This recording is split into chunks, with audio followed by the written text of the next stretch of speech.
All right.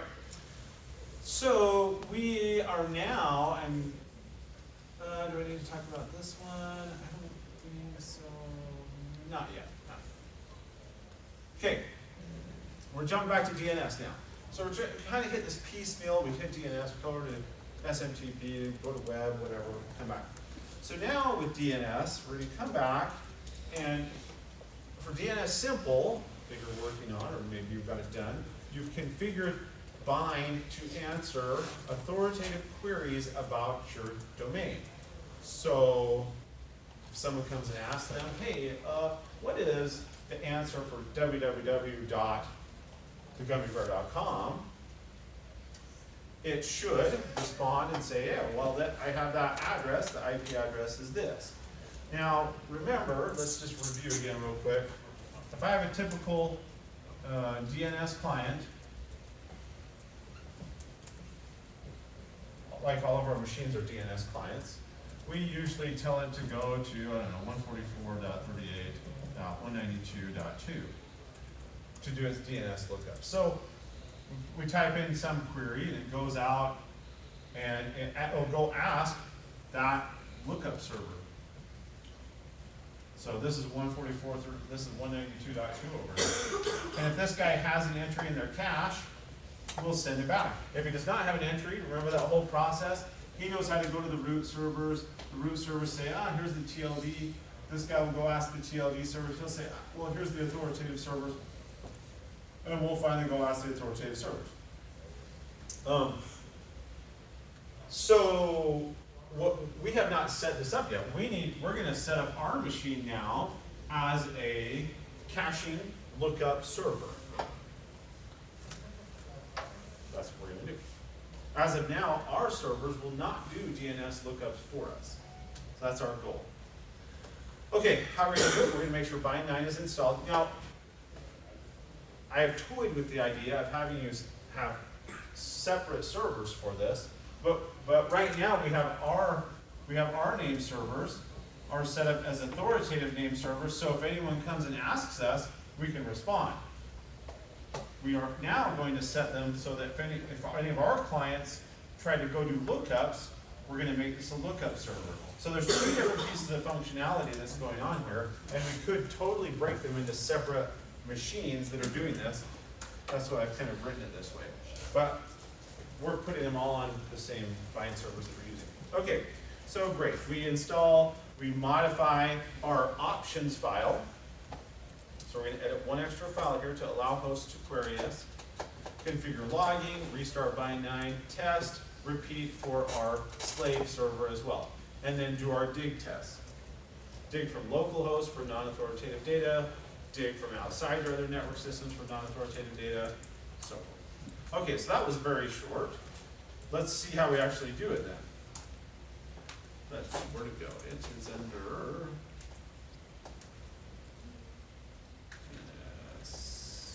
Right. Okay.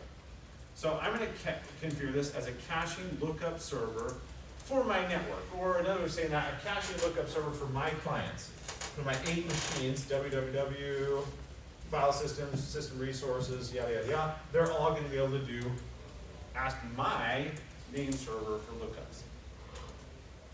So we're going to go to NS1, and we're going to edit our named.conf.options. And inside of the options file, pretty much you don't touch any of that up there. And this is what it looks like. I haven't touched anything. And I'm going to go add towards the bottom, and it probably doesn't matter where I add this, but I'm going to add these 3 lines at the bottom. And in fact,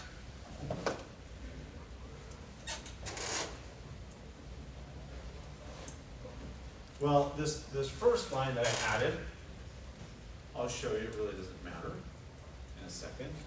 But this first line, the allowed query line, we're specifying who's allowed to ask us for authoritative information. Now, I locked it down to my subnet. That kind of doesn't make sense because I want the whole world to be able to ask me for authoritative information. So why did I do it? It's a good practice to get into in case someone misconfigures their zone file or their named.conf.local. And we'll look at named.conf.local in just a second. So this says, just allow my subnet to do authoritative lookup, ask me for authoritative information. This line is the most important, allow recursion. And I have to put my network, whatever the CIDR notation there, and local host. That says, who will I do lookups for? Who will I go to that recursive lookup pattern thing? So we're becoming this server now. Who will I go do recursive lookups for? I will only do it for my subnet. This one, you make sure to lock it down, because we talked about in this class, if you are doing open, if you're an open resolver, doing resolving names for everyone on the internet, that is a popular tool for hackers to exploit and try to launch a denial of service attack.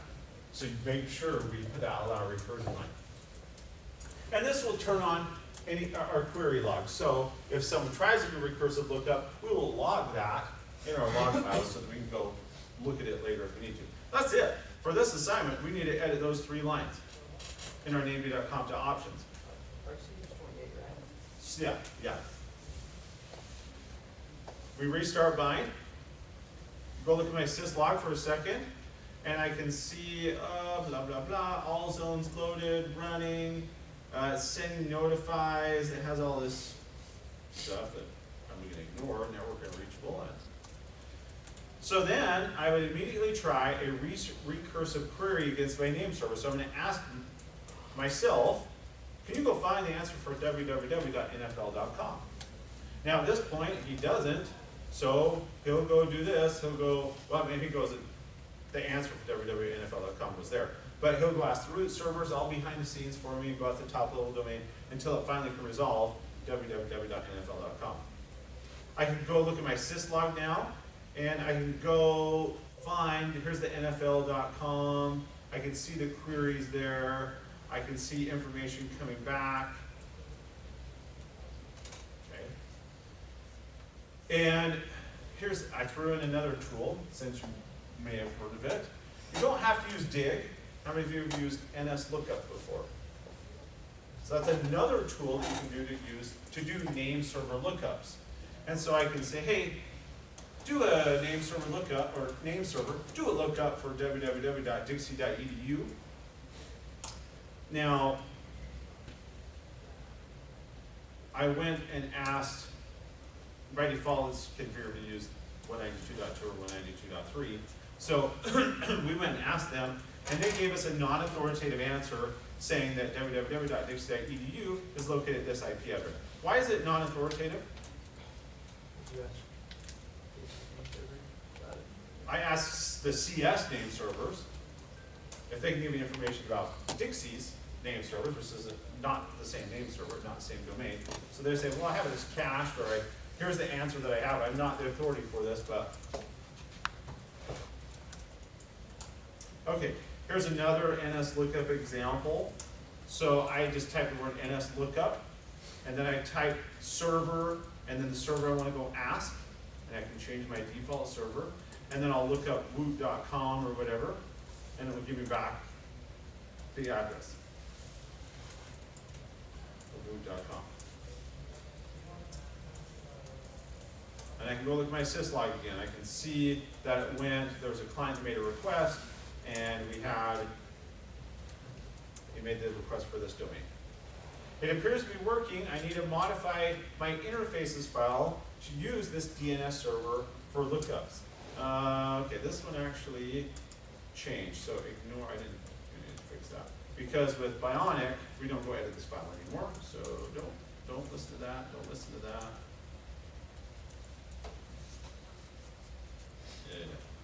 All right, I think I retook these screenshots right here. So in Bionic, this is how you do it. You go into Etsy Net Plan, and you edit the only file that's in there. Yours might be named slightly different, but there's only one file in there. And then you go edit it, and it looks something like this. So right now, I have my name server entries 192.2 and 192.3. To change them, you just go VI and edit those. And so you need to make them the IP addresses of your new name servers. So we're no longer going to ask the Dixie or the CIT name servers. We're not going to depend upon them for name